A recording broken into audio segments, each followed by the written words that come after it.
Hello and welcome to video number 8. We're going to talk about text versus HTML emails. Now it's time to get the email series that you made and set it up onto your autoresponder. But before we can do that, we need to set up plain text emails or HTML emails.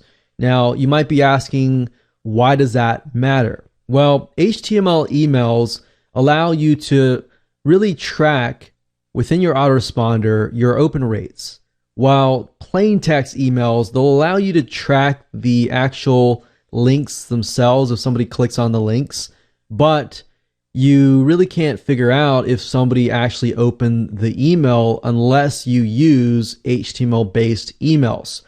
So before we can actually set things up on the autoresponder itself, I have to show you how to go about the process of creating HTML emails. Super easy, doesn't take a lot of time.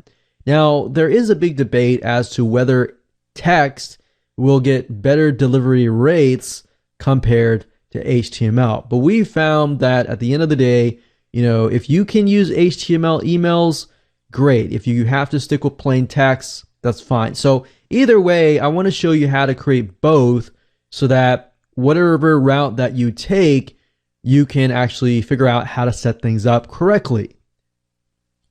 So this is actually very, very easy to do. First things first, plain text email. All you have to do is simply open up Notepad and put your subject line in, and of course your body of your text, and you're done. The HTML emails, you need to have the plain text first because we'll need that in hand when we actually put it into the HTML editor. Now, to keep things simple, I'm going to be using Composer, which is actually very, very good. It's a HTML editor. It's free. And all you need to do is simply go to google.com, type in KOMPOZER, and you'll find this right here. So KOMPOZER.net. So it's not .com, it's .net. And when you get here, you can simply download it and install it.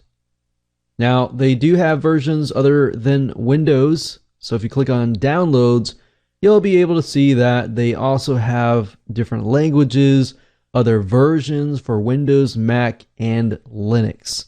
So that pretty much covers everybody. So go ahead and do that now. And if you want to pause this video now and install it and resume it, because I'm going to show you how to use it in just a minute. So I'm going to go ahead and open up Composer here. Click on Run. And this is what it looks like. Very, very simple, easy to use. As long as you understand how to use Microsoft Word, it's pretty much the same. So now what we're going to do is we're going to take this email that we have created as far as plain text email. We're going to take the body of it. You don't need to take the subject line because the subject line will be entered typically in the autoresponder itself. So you take the actual body of the email from the plain text, you simply copy it, you paste it, and you're pretty much almost done. So what we need to do is we can make it bigger. We can change the font if you want to. So we can change this from Times New Roman to something like Arial. And for the sake of this tutorial, I'm going to make it big, but obviously smaller is good. Not too small, but small enough. And what you want to do is you're going to have the replay link here, right? So you're going to highlight that, or you can highlight any text if you want to. So we're going to highlight this. You want to click on link here. And then of course you want to type in http://www. whatever your domain that you're going to send them to is. And the URL. And typically I like to click on link is to be open in a new window. So when they click it, they will actually open up in a new window. So that's that. You can also bold specific words, and that's what I would recommend. Bold specific words like benefit angle if you can. bold the letters right above the links would be good. Like that. But you don't want to bold too much because then you over bold everything. You also want to use highlights as well if you can.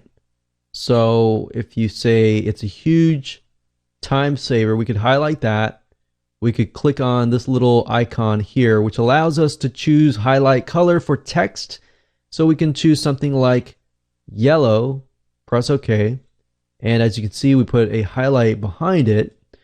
And really very, very simple, but you can change the color. You can change the background color, which I don't recommend that you do. You want to keep it kind of white background, black words, simple, easily readable, bold, italicized. You can italicize words. You can underline them. You can also make it left aligned, center aligned, but I generally speaking like to keep it left aligned. Now, when it comes time to actually copying this over, you want to go to the source tab and you want to copy this and then copy that into the autoresponder wherever it asks you to enter the HTML code. So that's where you would get the code, and that's it. So now that you're done with this, we can move on to the next video, and I'll actually show you how to set things up properly within GetResponse. And keep in mind that you can apply this to Aweber, to Ontraport, as long as you understand the basics. Once you understand the basics, you can apply that to other autoresponder services.